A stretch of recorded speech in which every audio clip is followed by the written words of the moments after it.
It's chaos. It's a different type of Sunday scary. It's your newest obsession. It's Dirty Driving, a Formula One podcast. We're the Hornsby sisters. I'm Katie. And I'm Megan. Yeah.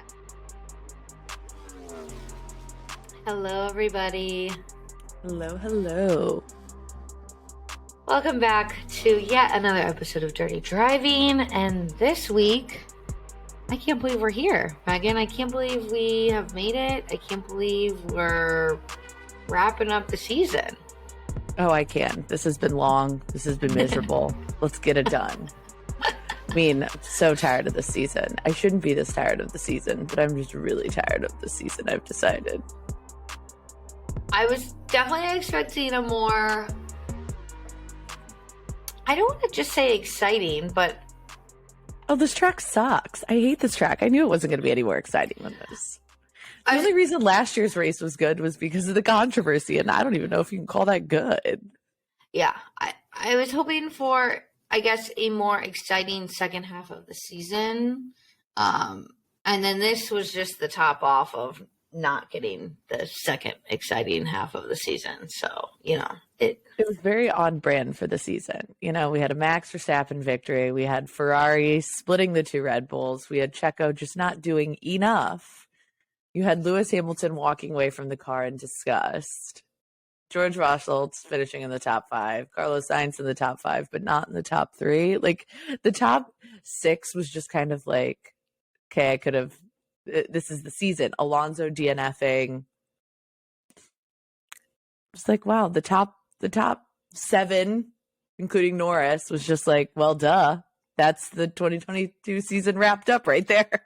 Yeah, like, spot on. A great summary of the season. So, I mean, I would say we don't have like a shit ton to talk about. I feel like we have more news that happened between like Tuesday and Friday than anything that happened in the race. I would definitely agree with that. I think the biggest and most important news, the news that really dominated and shook the F1 world, is the fact that they all went to dinner together. Those photos started circulating, and then we come to find out that it was, in fact, Lewis Hamilton that organized and paid for the dinner to honor Seb. Apparently, the idea developed in Mexico, and Lewis actually asked everyone if they'd be interested in doing it, and then they did it. Let me say, full attendance. Clearly, Seb did something for the grid to respect him, because I don't think there's a single driver other than Seb that could get all 20 drivers to attend a dinner in his honor. No, I think Seb is literally the only one that could bring everyone, like the fighting teammates, the mad teammates that necessarily aren't fighting, but they're mad at each other, the fed up teammates, the past rivalries, all of it. And it looked like a lovely dinner. I mean, they spent quite a few dollars on this dinner.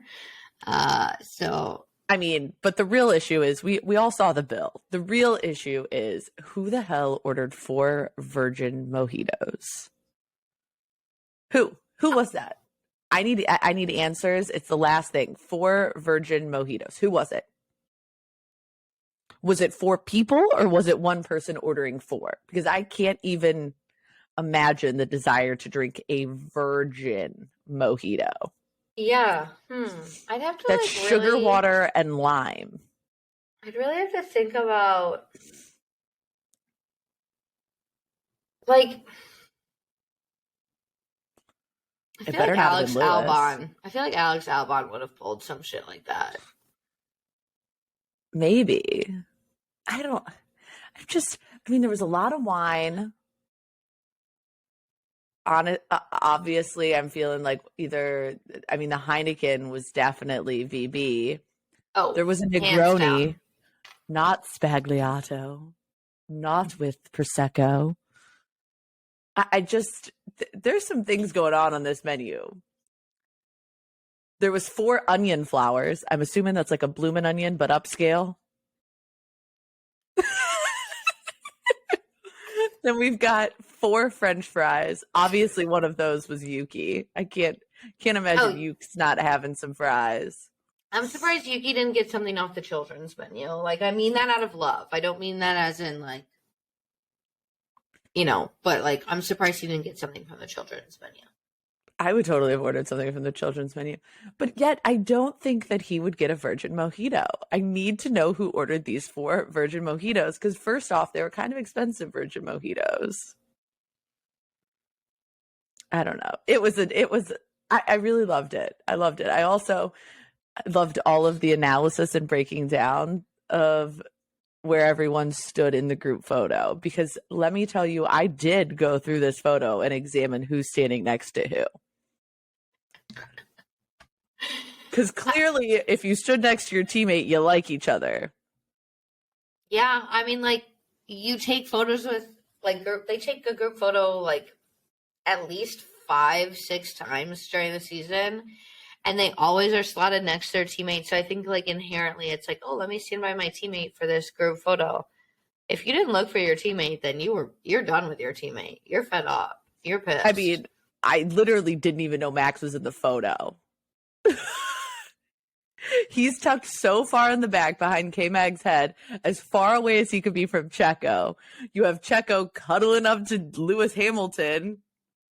That we all know the Perez family is Team LH. Duh. Like, we all know that. They are not Max Verstappen fans, and good for them. Alonso and Ocon separated by 2 people. And then you have both of the Ferrari drivers looking like deer in headlights. Are they okay? Like, I think this year has tortured them.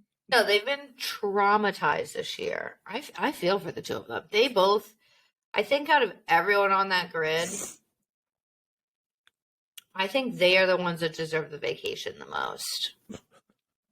Just because it's been such a season for them. Like, ups and downs, being their own strategists, DNFing, it's like all the things. They deserve vacation.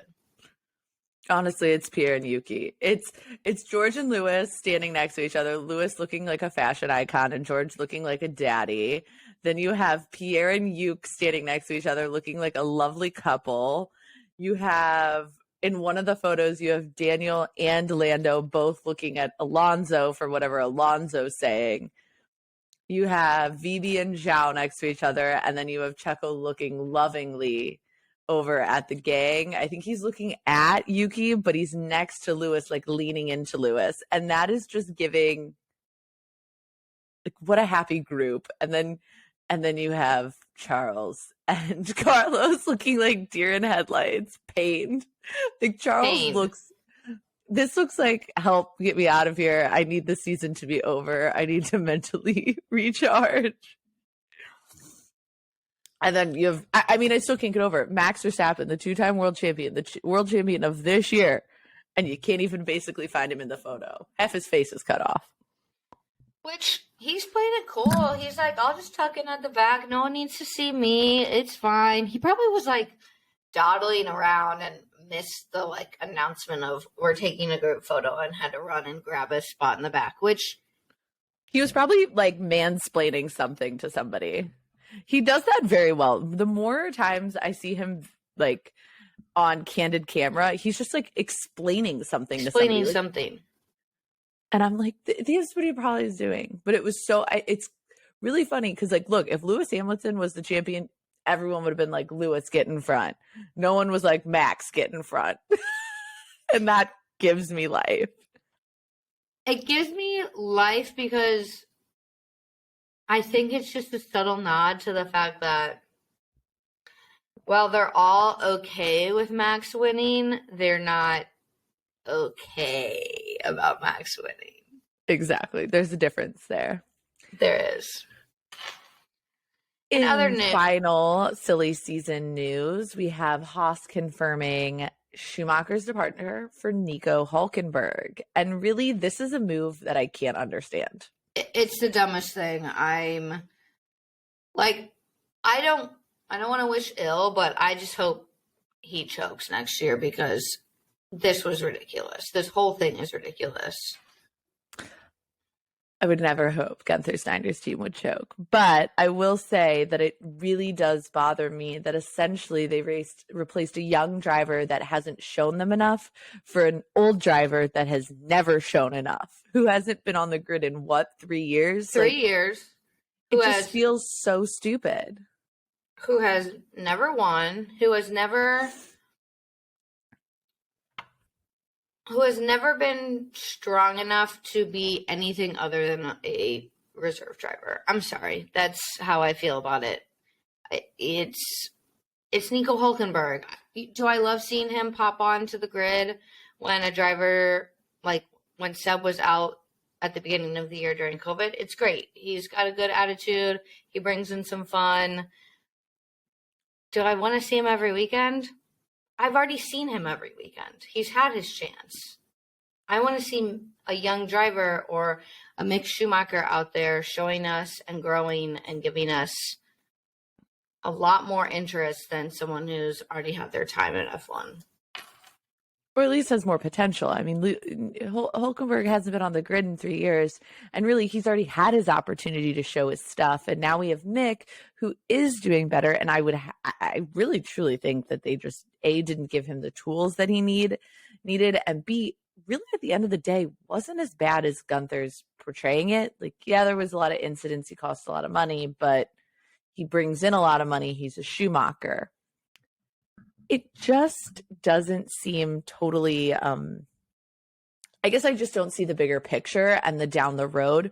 Whereas with Mick, you had a longevity. You have a young driver who's going to move up, hopefully. But now we have the teammates that literally Hülkenberg and Magnussen have some beef. Magnussen literally told him to suck my balls. So I don't know if they're going to have some fuck you energy and destroy the grid. I would love that. But I really just hope that Mick ends up as a Mercedes reserve driver, because it's clear Toto believes that he should have a place and believes in his future. I just don't get the Hülkenberg thing. Yeah. I would be extremely less upset had it been another young driver who still needed to show potential, who still needed to have an opportunity. But again, just to bring Nico back, who has already had the time to show us what he can do, it's silly. It's silly, and I'm upset with Haas.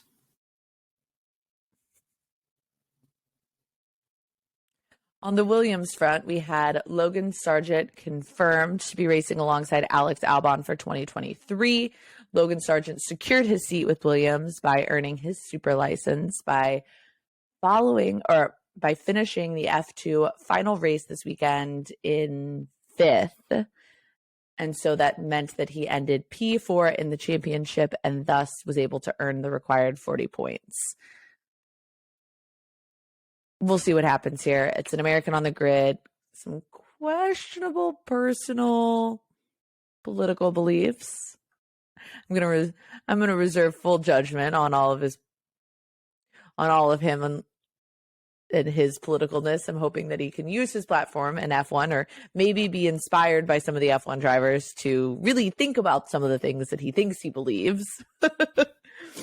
But maybe he should have listened to Seb's final race interview that said, use your platform for good, basically. So that'll be interesting. Kind of sad that he was able to secure the super license, because I was hoping that Mick would end up at Williams. But nonetheless, here we are. It's going to be Sargent and Albon in 2023.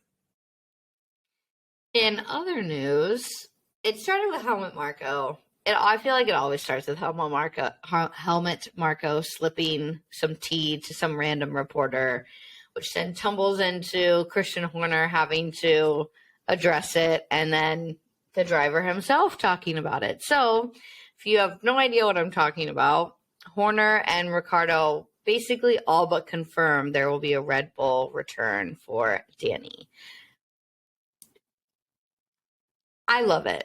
I'm happy about it. Whether he's just a reserve driver who, will take part in some sim work, some demo runs, maybe some marketing bits.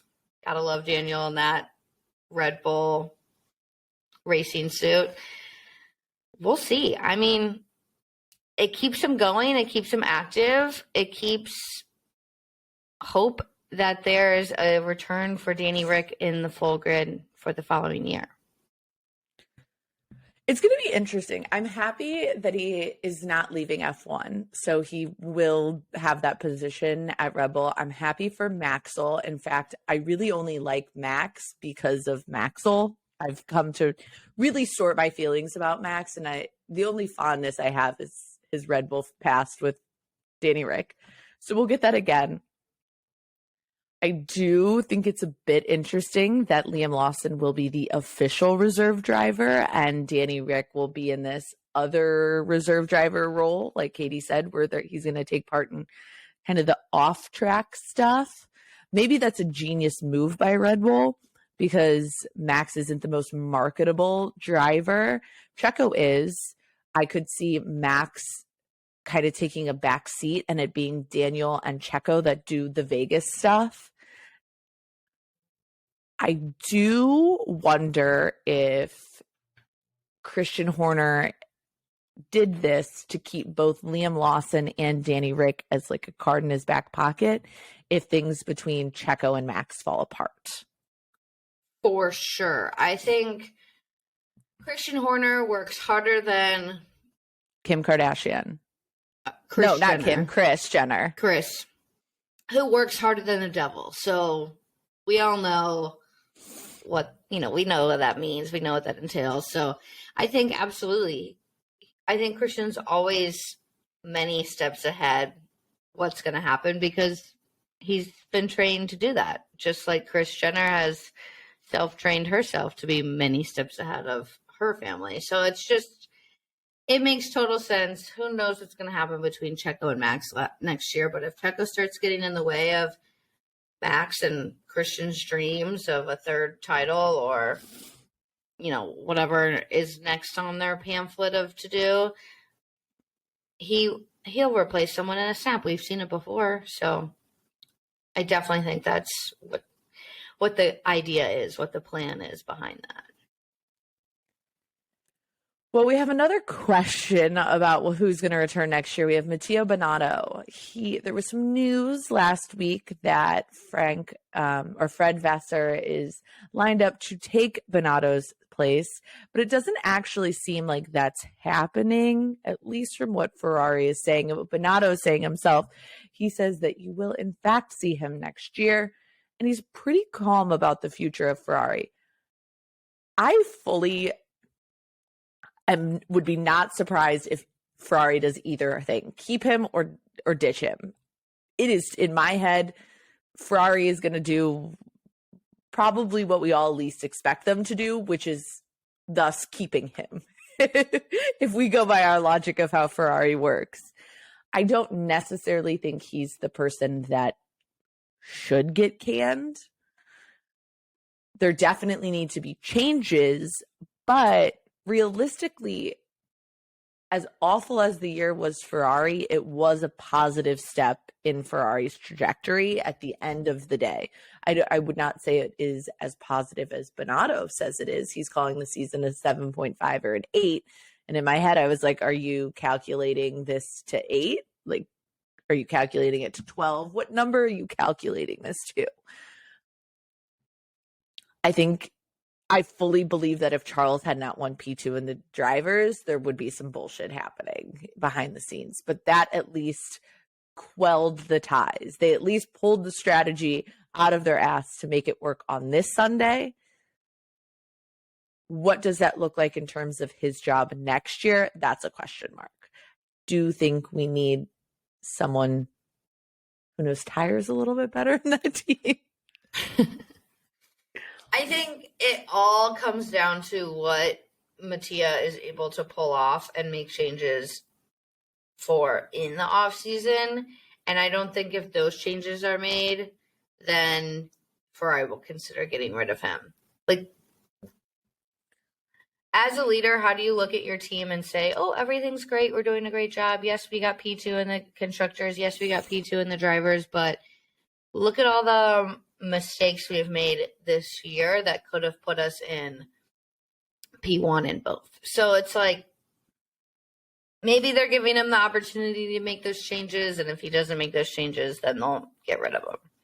I truly believe that they could not have won either first places. Not with how good Red Bull was this year, not with how dominant Max Verstappen was. That was not happening. Fully believe that. There is no doubt in my mind that even with a competitive car, yes, it would have been closer potentially. There is no chance they're beating Max. And I think it is fully ridiculous for anyone to believe that they had a chance. I'm sorry, they did not have a chance this year. It was Red Bull's year. As much as that pains me to say, it was Red Bull's year. It didn't look like it was going to be Red Bull's year after the first 3 races. Now, I'm not going to speculate whether or not that has something to do with them spending a little extra money or not. That whole situation. Really, truly, Red Bull needs to stay out of the headlines for a hot minute. Their PR team has been working overtime. The FIA last week said that they would be willing to investigate Monaco, the incident with Checo crashing in Monaco, but without a confession, they can't do anything because just looking at telemetry data is not enough.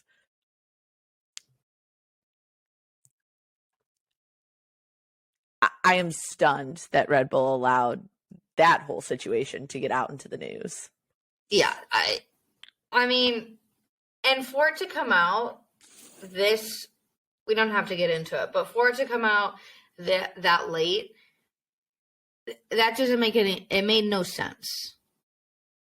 I'm like, I don't know. Somebody had to have leaked something somewhere, because I have no idea how a reporter would put those two things together so many races later.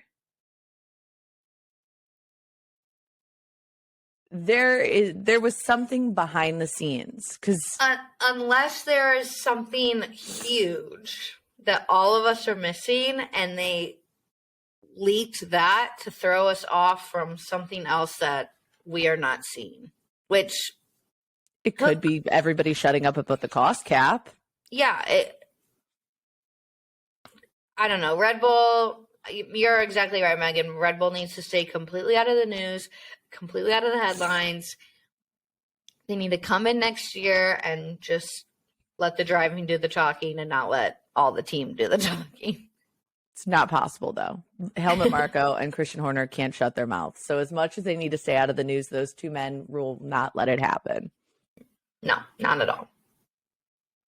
Last and arguably the most exciting thing that was announced was that Formula One has announced an all-new F1 Academy, which will be an all-female driver series for 2023. The goal is to prepare young drivers for elite competition. So it won't necessarily compete against the W Series, but more feed and provide young females what I'm calling like intensive driver boot camp, in a sense, is kind of the vibe I'm getting. It'll have 15 drivers, 5 teams, so 3 drivers per team. It'll feature 7 events, and the budget for each driver will be capped at 150,000 euros. Interested to see what comes out about this. I'm very excited about it. This is the step in the right direction that I think is needed, because to get women into F1, there needs to be a feeder series that ensures that they get more exposure, more experience to then get picked up for an F3 team, an F4 team, the W Series.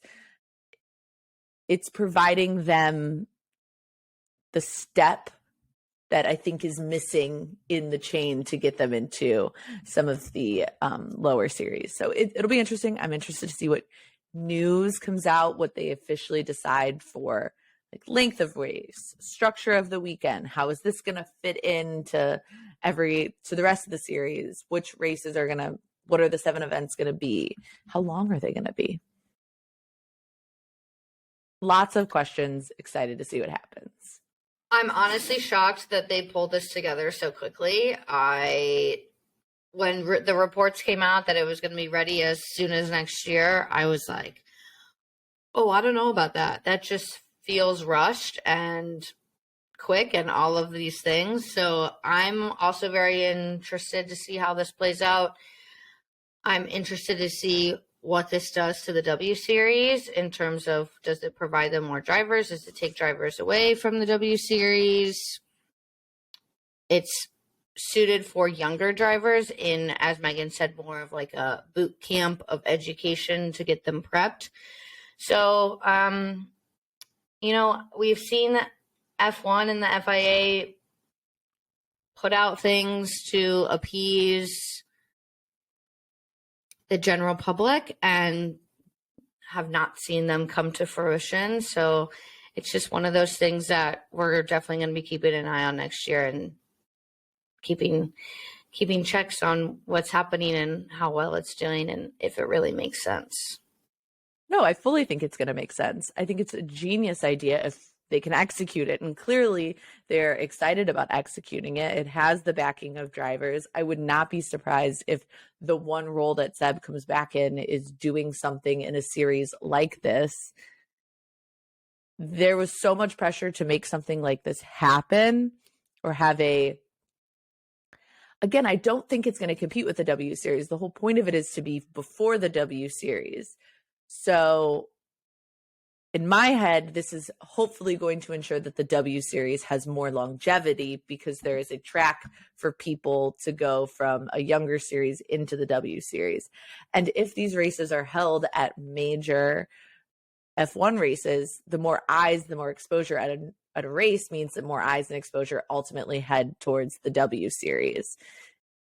I believe that this will be successful. I'm worried that Formula E is going to fall apart, but we'll see what happens there.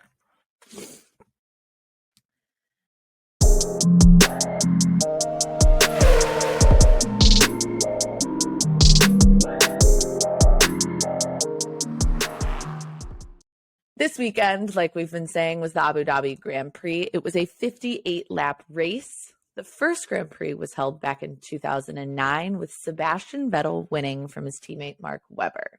So it hit a little different this year that Vettel won the first Abu Dhabi Grand Prix here, and it was the last race that he participated in. At least for now, Lewis is pretty sure, just like Alonso is pretty sure that that Seb is going to make the return. Seb seems pretty ready to close this chapter and go hang out with his family and do good off the track. Nonetheless, we'll see what happens. This race is composed of 16 corners, 6 left and 10 right, and it was the final round and a weekend of goodbyes that ended in donuts. Thank God. This year was the 14th Abu Dhabi Grand Prix, and for 10 of the 13, the GP has been the last round of the season. This was except for 2011 to 2013 when Brazil was the last race of the season, and this is something Megan and I talk about, and we've posted on the story to get some feedback on. Should Abu Dhabi really be the last race of the year? Should it be Brazil? Should it be something more exciting? For sure, the answer is Brazil. Yeah, the answer is yes, and the second answer is Brazil. So maybe one day we'll get that back. Maybe we'll recalculate how to fly all over the world, and things will make a lot more sense. I think we should just go back to 2011 and 2012 and 2013. Let's just make it way easier. Let's go to Vegas and then Brazil, and then shove all of the Middle East tracks together, and we'll all be bored that whole time because we've got Jeddah, Qatar, and this. And Bahrain. Bahrain's not terrible, but Jeddah, Qatar, Abu Dhabi. Uninteresting. But we move on. Mercedes is the most winning constructor here with 6 wins, while Lewis Hamilton is the most successful driver with 5 wins. Vettel has won here 3 times, all with Red Bull, and Max Verstappen, now winning this year in 2020 and 2021, has won Abu Dhabi 3 years in a row. Max also took his 3rd pole position in a row. That had previously not been done at Abu Dhabi, the same driver winning 3 pole positions in a row. And really, we saw it coming in qualies. It was like a giant billboard that we were driving straight towards throughout those qualifying rounds. Checo was able to pull off some pace that I didn't think he had. If you watch the whole quali back, all of a sudden he was able to pop up and beat the Ferraris. But this was impressive as it was for the first Red Bull front row lockout all year, which is mind-blowing considering they've been so dominant this year. But it went down to the final fast lap. And why was it so significant for Red Bull to have a front row lockout? Really, the biggest thing was not about Red Bull succeeding. It was about Checo being ahead of Leclerc in their battle for P2. Unfortunately, so what's shitty about the thing is, like, unfortunately, Checo was in the right position to start the race. It was the race strategy that fucked him, because at Abu Dhabi, first off, Ferrari has never had a front row start here, never. So already they're set up for success. Kimi Räikkönen in 2012 with Lotus was the only driver to win from outside the front row in the history of the Abu Dhabi Grand Prix. So essentially, the Red Bull starting on the front row put them in the perfect position historically, based on previous race strategies, to be successful. Qualies didn't set Charles up for success at all, but they made it happen in the race. Our winner this year, like we have mentioned previously, was Max Verstappen, another Max win. Took his 7th pole position of the season and converted it to his 15th win of the year. This is his 9th win in 11 races. So, again, as Megan said earlier, this has been a Max Verstappen Red Bull dominant year, and that's what we got. That's what we were expecting, and that's how it ended. He ends the season 146 points, or about 6 race wins clear of the rest of the field. So that just shows how dominant they were.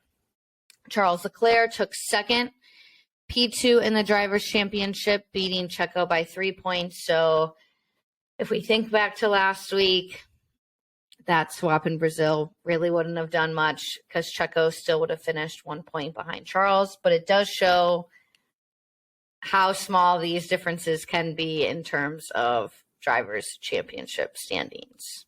Checo took 3rd in the race and in the championship. He, like Megan said, he started the race 2nd, but was forced to pit a 2nd time as Charles closed in. We're going to talk a little bit more about that later. But all in all, in the end, he just lost time and ran out of laps to grab Charles at the very end. They were predicting that he could potentially overtake him on the last lap, but it did not happen. Carlos Sainz, our boy, he had a nice, solid, almost solid race. He had a little run-in with Lewis Hamilton at the beginning, but started the race 4th and ended the race 4th. George Russell came in at 5th, and he called this weekend for him and Mercedes a reality check, and shows that Mercedes still has some work to do. So excited to see that work be put in and hopefully accomplished next year. This was his 19th top 5 finish of the season. And that's Mr. Consistency for you. Mr. Consistency. Mr. Consistency. Lando Norris took 6th place. He delivered a brilliant drive. He's actually the only driver this season to take a podium outside of the top 3. So as Megan said at the very beginning, the top 6 of this race really signed, sealed, and delivered the whole season. He took the fastest lap as well, which moved his final tally 30 points clear of Esteban to secure the best of the rest spot, which is his in entirety. In 7th, we had Esteban Ocon. It was his best ever finish at the Yas Marina and his 16th points finish of the 22 races. So again, I will go with my Pierre saying it's moved over to Ocon. He is the most underrated driver on the grid, the one that's not talked about enough, and I'm really excited to see what he can do next year. In 8th, we had Lance Stroll, and despite losing out on P6 in the Constructors, Lance said that this year has been good preparation. If you remember, they've got a 5-year plan in place, so again, we'll have to wait and see what the next couple of years deliver, but it'll be interesting next year with Alonso as his teammate. It's either going to go so well or it is going to go so bad. There is no in between there. Just like Alpine, either going to be so well with Ocon and Gasly together or an utter disaster.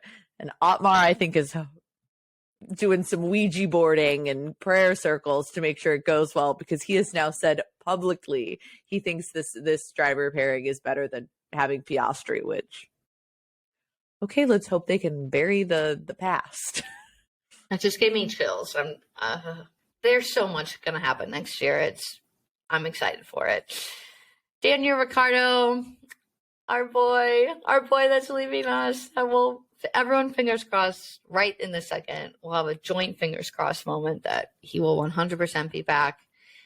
But in this race, he took a 3-place grid penalty from the Brazilian Grand Prix. So he qualified 9th, started 13th, was able to pop up into the points for his last race with McLaren, and did some donuts to celebrate. So I think all in all, it was a nice end to the season for him. And in 10th, we had our man, Sebastian Vettel, comes in 10th to take a point in his 299th race of his career. He was in great shape for P6, but the team gave him the slower one-stop strategy. And unfortunately to Lewis, luckily to Sebastian, the DNF pushed him up into the points. So not only did he score points in his last Formula One outing, but he was voted driver of the day, finishing the absolutely emotional ride with donuts on the start-finish line. This is his 10th point score of the year, and he has more than double the tally that Lance has. So just shows that he's been the more dominant teammate of the season. A couple other key moments. I hinted at Hamilton's DNF. We had 3 total DNFs this race. Lewis, we thought he was in the clear. It started in lap 1 where Lewis ran over the curb on the very first lap, resulting in some damage to the floor. It was the same incident that took us back to last year with Max Verstappen pushing Lewis wide, and Lewis never gave the position back. This time, it was Sainz. There was an investigation, and no further investigation was needed for Sainz forcing the other driver off track. However, a second investigation came shortly after we saw some of the replays and the replay of the start, where they did put Hamilton under investigation because Sainz kept all of his wheels on track. Lewis cut the corner off the track and took the advantage to keep that place. It was ultimately the team's decision to have Lewis give the position back when Bono asked on lap 4. So there was no further investigation needed, thanks to them preemptively giving that space back. All in all, Sainz got him again on lap 8. Lewis fell out of DRS range, and then Russell got Lewis in lap 9. So we knew something was up. We didn't know quite what was up. Lewis said that there was something wrong with the floor, but he was able to push until lap 55, where he lost his shifts and got stuck in 7th. So the hydraulic issue led to the DNF, and he unfortunately pulled into the pits on the second to last lap. Alonso. Megan was again right at the beginning of this episode saying that this race really was just a summary of the season. He made it to lap 28 before he pulled into the pits and retired due to a suspected water leak. So yet again, another DNF thanks to machinery.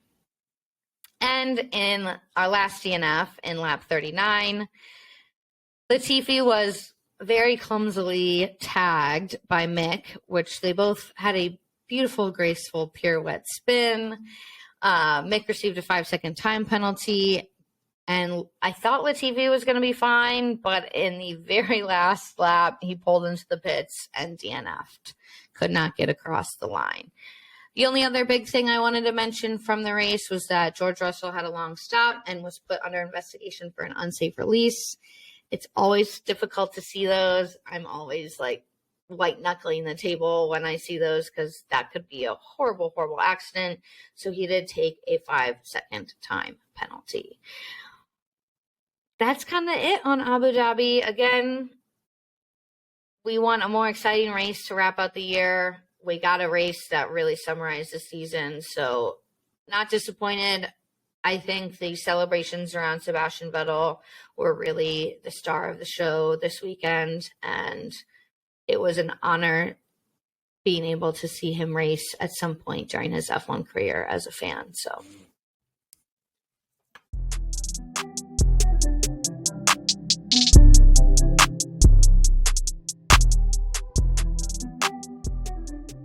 This podcast is brought to you by Racing Thread, Formula One clothing for any occasion. Their clothing features subtle, evocative, embroidered designs for your favorite F1 moments. From Ricardo's Monza shoey to Sebastian's Australian scooter ride. From Lewis's Brazilian comeback to Carlando's round of golf. Whether you're out to dinner with friends, watching the race at home, or cheering in the grandstands, gone are the embarrassing sponsor logos. Instead, Racing Thread is F1 clothing you are comfortable wearing anywhere. Right now, Dirty Driving listeners can get 15% off Racing Thread's entire range of t-shirts, sweatshirts, and polos using the code Dirty Driving. That's Dirty Driving, all capitals, no spaces, for 15% off their entire clothing range. Head over to racingthread.com to shop F1 racewear for anywhere.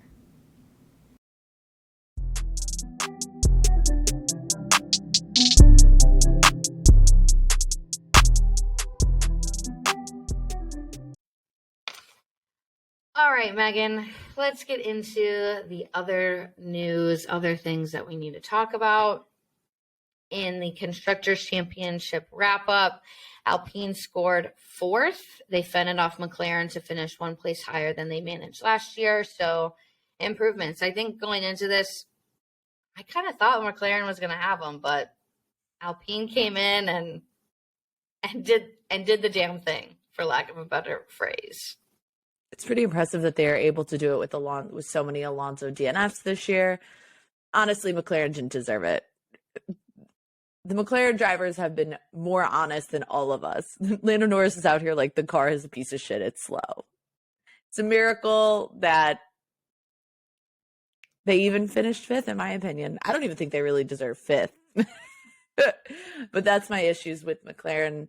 It's all thanks to Lando Norris, let's be honest. I love Danny Rick, but it has been a very disappointing year for him.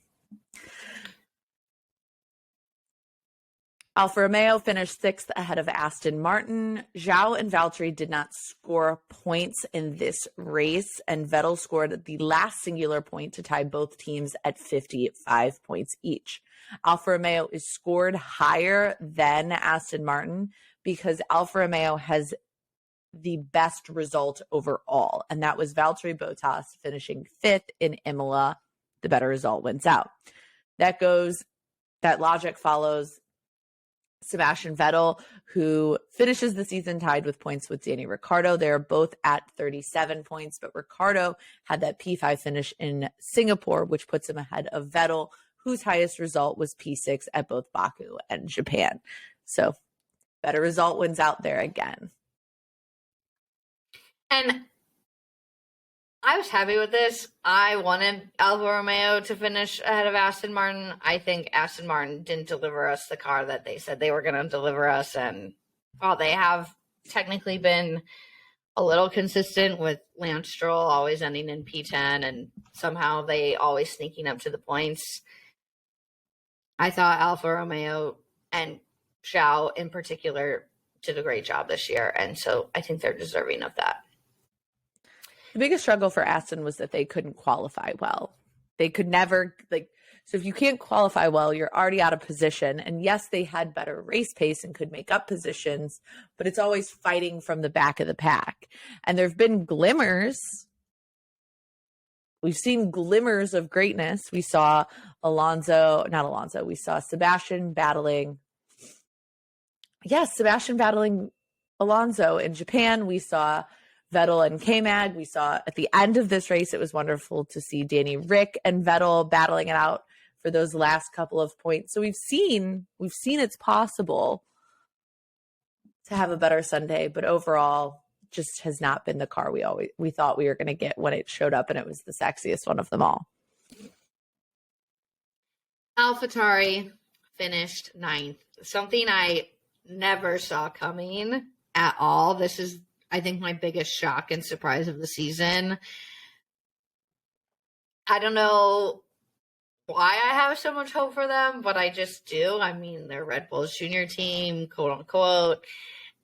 They've got Yuki, they've got Pierre, who, again, I've always called the most underrated driver on the grid, but it was not pretty. They ended up with 35 points. Haas ended up with 37 points, so they fell behind Haas in the Constructors' Championship and lost out to them. So, I don't know. Again, biggest disappointment of the season for me has to be, I just expected much more out of them this season.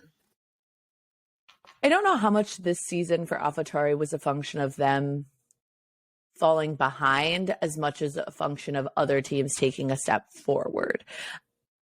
Haas, massive step forward. Alfa Romeo, massive step forward. Aston Martin, massive step forward in terms of their ability to be more of a presence on the grid. So, but when everyone around you is moving in a positive direction and you're staying stagnant, you're ultimately just going to get lost in the shuffle. And really, they got lost in the shuffle. They got lost in a lot of little ticky-tacky mistakes. As much as it hurts me to say this, it was a lot of Gasly penalty situations. It was a lot of Yuki little ticky-tacky mistakes that ultimately just... if you're not consistently pushing for points, then you are going to get lost when everyone around you is picking up little bits of points as you went. And that's pretty much how it went at the end of the season. It was like, oh, a smattering of points for Alpha, a smattering of points for Haas. It was never like a massive result that caused one of the teams to make the jump. And I mean, there are only 2 points separating them and Haas. So that's how close it was.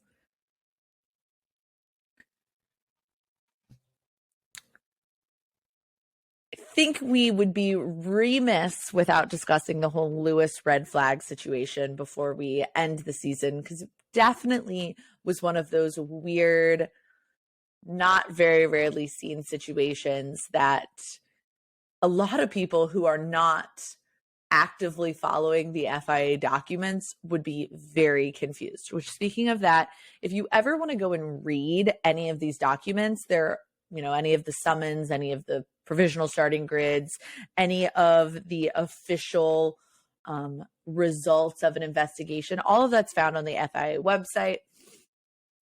But this is one of those situations that unless you went and read it, you were very confused. Thankfully, some people on the internet like to screenshot these things and post them so you can read them there.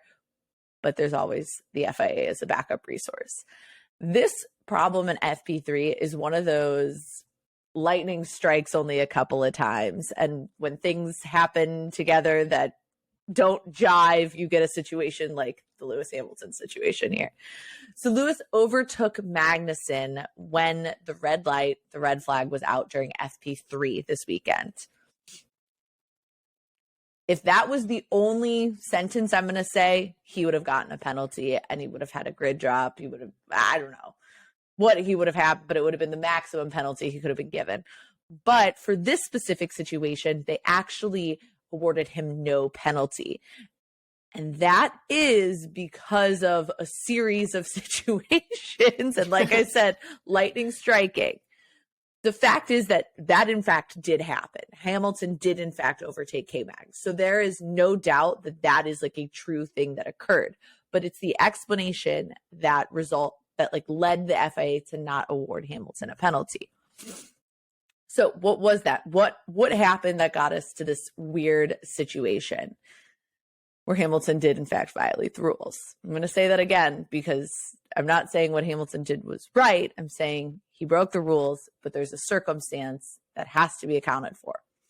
So Hamilton was on a fast lap. He saw the red light and lifted off the throttle and applied the brakes. But at that point, he was already past K-Mag. He was checking his mirrors. He was past K-Mag. The FIA did confirm this on the telemetry data. They can fully see at what point the red flag came out, throttle was lifted, and the brakes were applied. But at that point, Lewis was going 288 kilometers per hour, where Magnussen was going 126 kilometers per hour. So there was a difference in 162 kilometers between the two of them. So he went past. The FIA took the precedent that happened back at the 2001 Dutch Grand Prix, where Max Verstappen was in a similar situation and was not awarded a penalty. So they concluded at the end of all of this, they took their precedent, they looked at the telemetry data, and they concluded that yes, Hamilton broke the rules, but he took reasonable action to comply with the regulations and immediately reduced his speed in a safe manner. And then at the earliest opportunity, that was safe in the red light. So yes, the rules were broken, but no penalty was applied because of the weird scenario. I'm not surprised this happened at this track because the entire conversation this weekend was dominated by traffic. Traffic. If you go back and watch Q1, Sebastian Vettel is going through a fast lap and he is just flying through cars that look like they're at an absolute standstill, trying to give themselves space to line up for their fast lap. So I'm actually not surprised that traffic led to a strange situation like this weekend. And I'm just happy for once with the FIA. It's weird to have those words come out of my mouth in that string of sentences, but I think they are making strides in really investigating why things happened, looking at what they've done in the past, and then matching up. It makes me think like they're finally being lawyers and juries and judges when it comes to it, of like, let's look at the precedent and see what we did last year. And okay, that's what we're going to do this year. And that's where the consistency comes that I feel like in previous years we've been lacking with the FIA. Oh, I do not think the FIA did that at all. I think Lewis Hamilton and Mercedes showed up there, were like, this happened in 2021 at the Dutch Grand Prix, and the FIA were like, well, shit, thanks for doing all my research for me. I guess I'm going to have to do that. I fully believe that Mercedes went in there guns blazing, like, don't give him a penalty. You didn't give Max a penalty, so you can't give Lewis a penalty. And they had the read receipts. I mean, I fully think that if the FIA were left of their own accord, they would have fucked this up. But it was the Mercedes. But I expect all the teams to do that when they show up in one of these investigations. Come with the data, come with the precedent, and basically tell the FIA what they want the FIA to do. It's just amazing that the FIA did what they wanted them to do.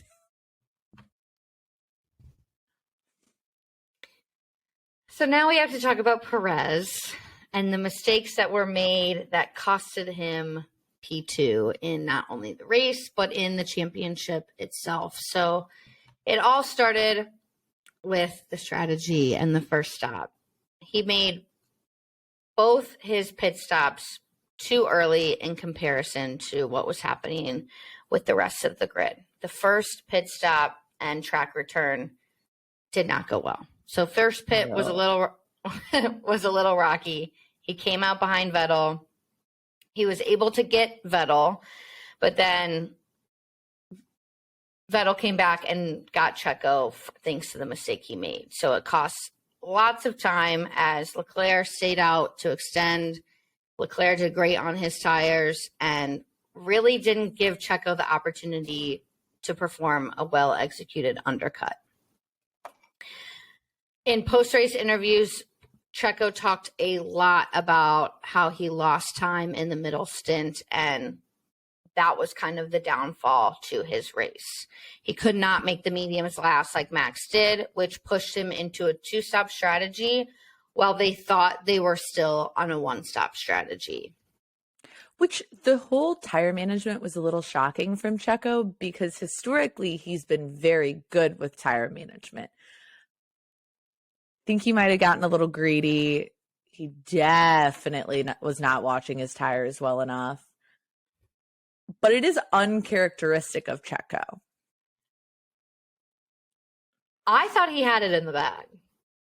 For sure. I thought he was taking P2 in the race and in the championship. So to see him be under this pressure or under the stress or not entirely focused on what was needing to happen with the tires, I didn't see it coming because you're right. He's normally very on top of these things. And to think that that's what it came down to at the end of the season after, getting in a fight with your teammate the weekend before, it's like, again, I think we're all ready for vacation. I think we're all ready for a break from each other. But yeah, he lost time with Hamilton as well. He wasn't patient enough, had to wait another lap to get him. Should have been a lot smarter. He locked up briefly in passing Hamilton. Then Hamilton used DRS to get the place back before Perez then made a similar move. And then he lost time when he got caught up with the back of the pack with Gasly and Albon. And yes, he was able to get some DRS out of that, but at the end of the day, they got into his way and he lost time. So again, I said it earlier, but he was set to overtake Leclerc in the last lap of the race, but did not have enough time to make it past. And had he been maybe a little bit more patient or a little bit more thoughtful about his tire management, I could have seen him easily getting past Charles at the last second and making P2. It's just unfortunate. It's very unfortunate for Checo. I'm very happy. Don't get me wrong. I am more happy for Charles.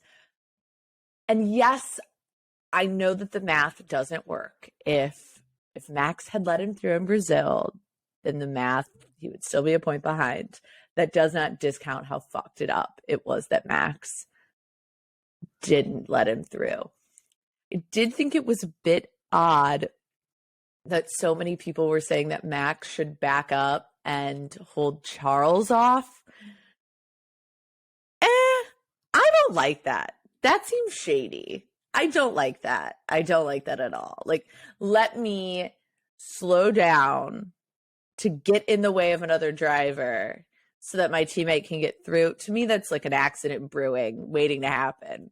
In my head, I'm immediately getting Baku vibes with the Red Bulls, like one of them into the back, or I'm getting Silverstone vibes from 2009, where Sebastian Vettel went into the back of Max Verstappen, which we were all reminded about this weekend. That seemed a bit much. If Max really wanted to help his teammate out, they should have swapped the cars much sooner in the race and let Checo blitz off into the sunset. At the end of the day, Red Bull didn't give a shit about Checo winning P2. There, I said it. No. Because it's not what their favorite child, Max Verstappen, wanted. Look, and now the entire Perez family is anti-Max. Okay, they will never say they're anti-Max. They're pro-Lewis Hamilton. They are pro-Lewis Hamilton and no comment on Max Verstappen. I mean, Papa Perez was putting some shit on his Instagram story about Anthony and Lewis, and I'm like, oh damn, that's a little controversial. And now we're gonna have a three-way between Checo and Max and Daniel. Checo's gonna be left in the dust. Maybe him and Liam Lawson are gonna like strike up a friendship. Probably not. It's fine. Probably not. Yeah.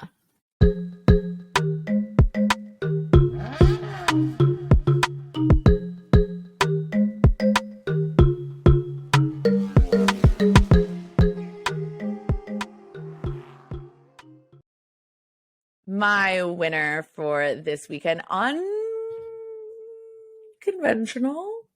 I'm going Danny Rick. I'm fully giving it to Danny Rick. He was in Q3. He was in points in his last weekend. But the real reason I'm giving it to him is that in his post-race interview, he made it very clear, and he looked like a different human without this weight of his shoulders of F1. He made it very clear that it is a personal choice to take the year off, get away from the grid in a sense, and really kind of find himself again. It's been a rough 2 years. Yes, there was that wonderful moment in Monza last year, but ultimately he wants to get himself right so he can be the best driver he can be on the grid when he returns, not if, when he returns. So I'm really excited for him. I think this new role is going to be amazing for him. He really is the heart and kind of the personality of F1. I think it's evident that he was, considering Box to Box Films posted a very lengthy post about their last interview with him. He truly is one of the big icons of F1 right now. And so it's good we're not losing him, but I'm happy that he's getting the opportunity to decompress, because it has not been an easy road at McLaren. My winner of the weekend is Charles.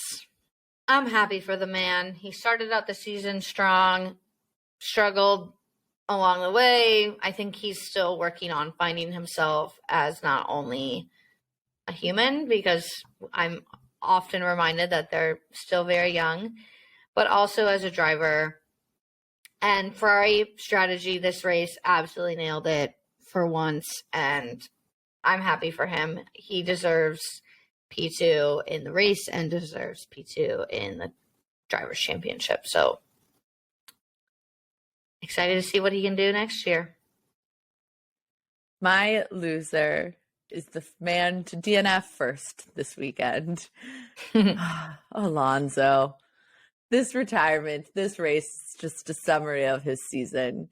It was looking good. He was having some scraps of metal. He was having some scraps with Ocon. And then all of that hope just went right out the window because of a mechanical issue.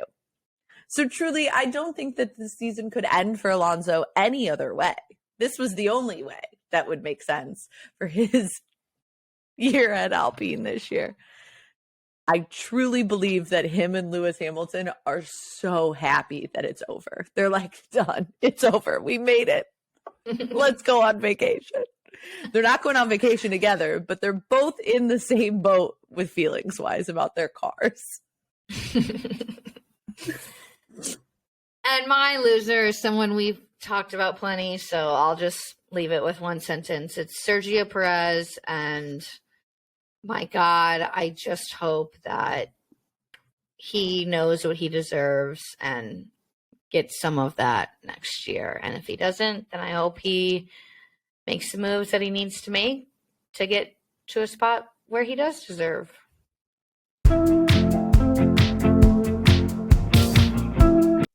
There's only one driver that deserves this week. It is the honorable mention, which is going to Mr. Sebastian Vettel. This was a weekend where I felt so many emotions and found myself crying at random points when I saw Seb. It was a decent weekend on track. He was in Q3. He was in the points.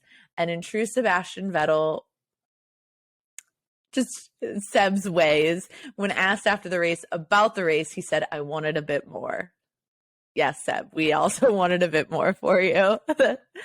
It was just a wonderful weekend, from the dinner, which we've talked about, to his dad bringing his first race suit, gloves, and helmet, to the run on Saturday. Because Lewis might invite people to dinner, but Seb invites people to run on a night. This is why we would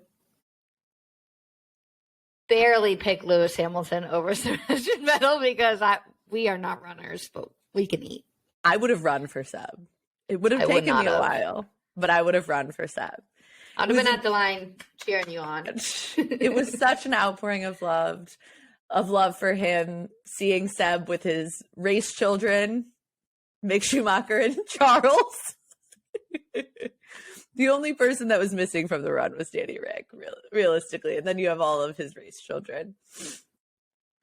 It was a wonderful reminder this weekend of how much Sebastian Vettel means to everybody at the track, but also a reminder to all of us fans how incredible and how much he will be missed. He leaves F1 with 53 race wins, 122 podiums, 57 pole positions, 38 fastest laps, 3,076 career points plus 1. So 3,077 career points, 4 World Driver Championships, and he is the third most successful driver behind Hamilton and Schumacher. And even the icing on the cake was, again, that post-race interview. He's standing on the grid. Jensen Button says, "You have the mic. What do you have to say?" And he says, and I quote, "I think the last 2 years have been very, maybe disappointing from a sporting point of view, but very, very useful, important to me in my life. A lot of things happen. A lot of things I realize. I think it's a huge privilege being in the position that we are in, and with that comes some responsibility. So I hope to pass on a bit of that to the drivers to carry on some of the good work." He went on to later say, "So I think there are far bigger and far more important things than racing in circles, but obviously it's what we love, and through that, if we can transfer some of the good, some of the really important values, that's big." So I fully hope that every driver on the grid currently and every driver that's arriving to the grid next year really takes Sebastian Vettel's words to heart, that yes, they love racing, we love F1, but to use their platform for doing good in the community on and off the track, that is a responsibility that all of them have, all of us have as F1 fans. And we should all do that to honor Seb, because that really is the only way to honor someone who is just as wonderful as Sebastian Vettel is.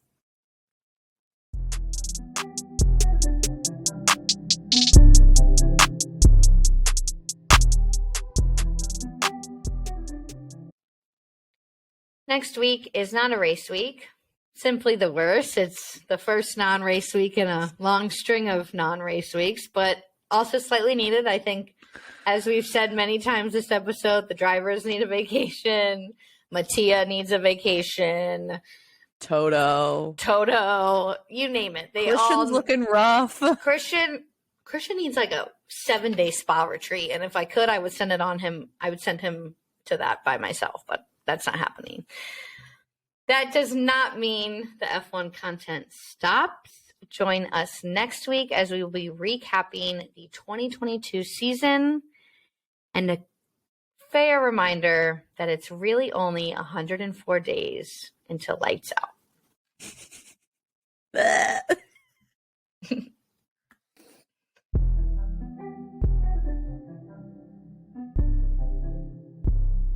Thank you so much for listening to another episode. Don't forget to subscribe and follow us at Dirty Driving Pod on Twitter and Instagram. Until next time, stay dirty.